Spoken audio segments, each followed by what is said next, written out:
Hey, what's going on guys, Twizzy here. Today I am taking you with me as I design a build for my next video, just like I briefly showed you all in the last episode.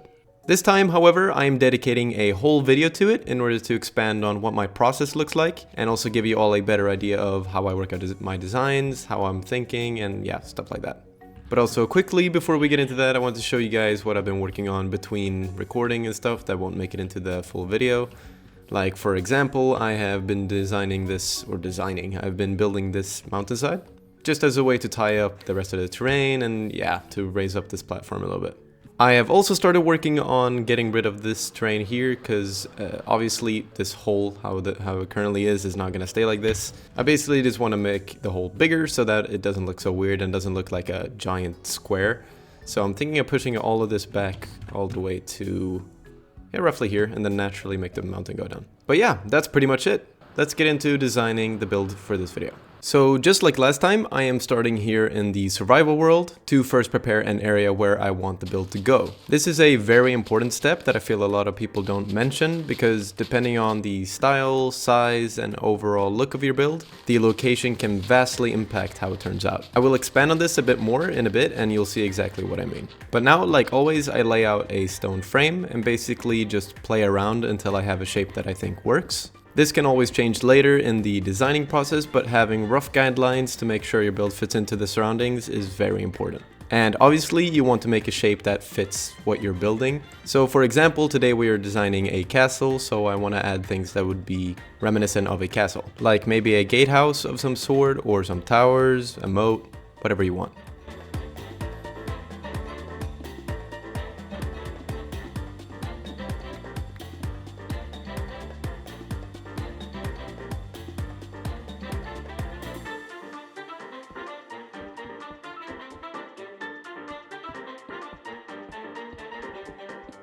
And I always take a step back to take a look and make sure I like what I'm doing. This is one of the key things you'll see every single builder do. FreeCam is a mod that makes this a lot easier. If you don't know, it's a mod that lets me do this, basically.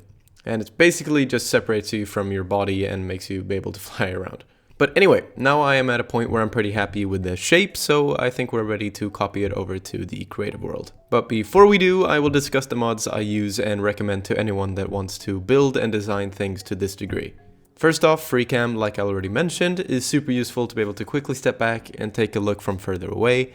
This is especially useful in survival, so you never have to like hop off a build, jump off the build, but still very useful in creative as well. Then we have World Edit, which I've used quite a while now. Basically just speeds up the building process by allowing things like copying a build from one place to another or pasting in a giant wall, stuff like that. Litematica you have all probably heard of at this point. To make a long story short, you can copy a blueprint of a build from one world to another. So basically, after I'm done designing it in creative, I can just put a blueprint of it in survival. And along with the blueprint is also a material list, so you can easily gather everything you need. Lastly is my newest addition to the team, which is Axiom. And oh my god, has this changed how I design and work on my builds.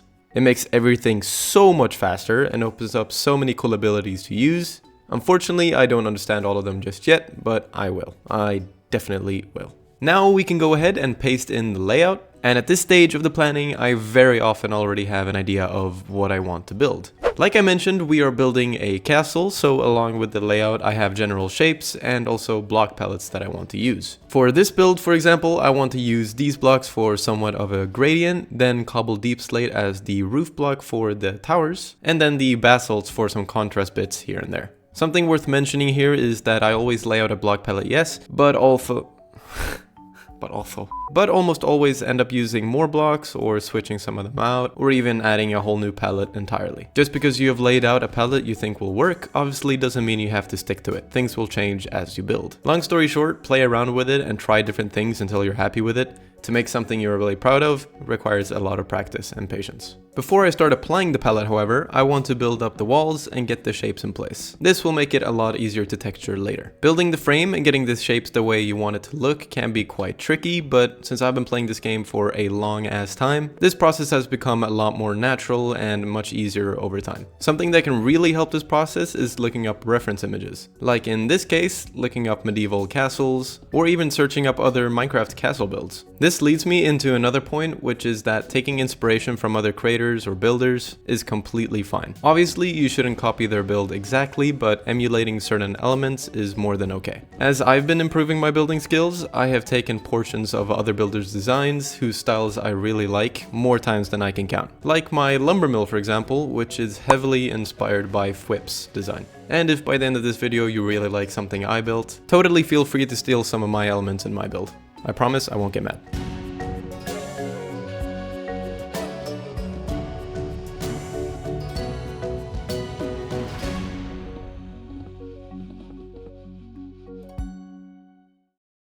Alright, we have most of the major shapes in place, so now I want to do some of the more detailed shapes before we start texturing. Like for example, here I want to build up the walls and roof of the towers, as well as just improve the shapes of certain sections like this.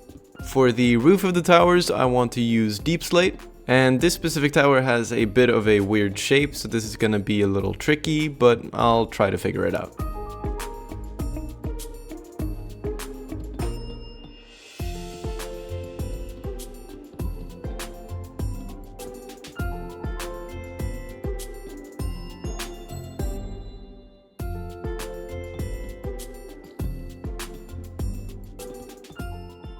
Okay, yeah, that looks pretty terrible so far.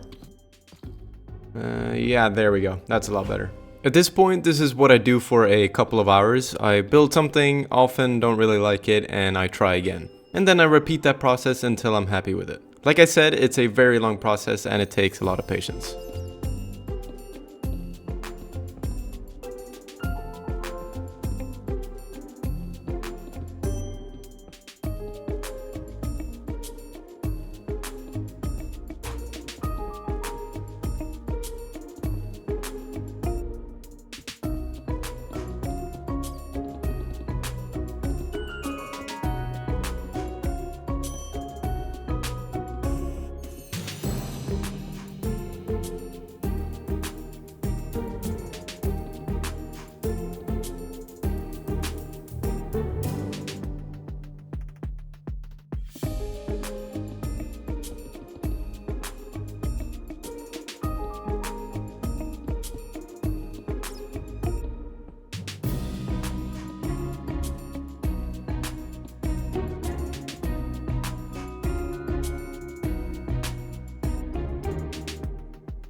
Alright, I have gotten most of the framework to a point where I am happy with it, and I think it looks pretty damn good.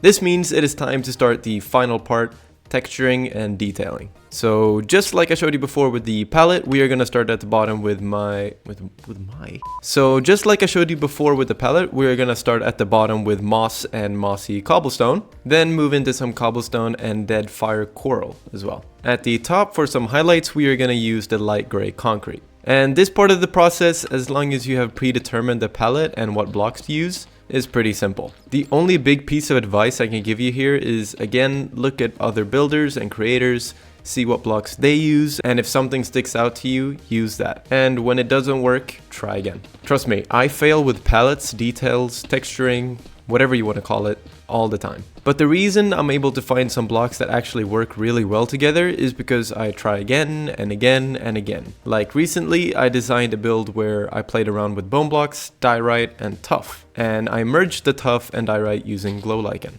It's not a perfect gradient, but it works when you put in a full build. And this only came out of me playing around and trying again. Long story short, let yourself build quote-unquote bad builds and learn from it. Take inspiration from other creators and just keep building.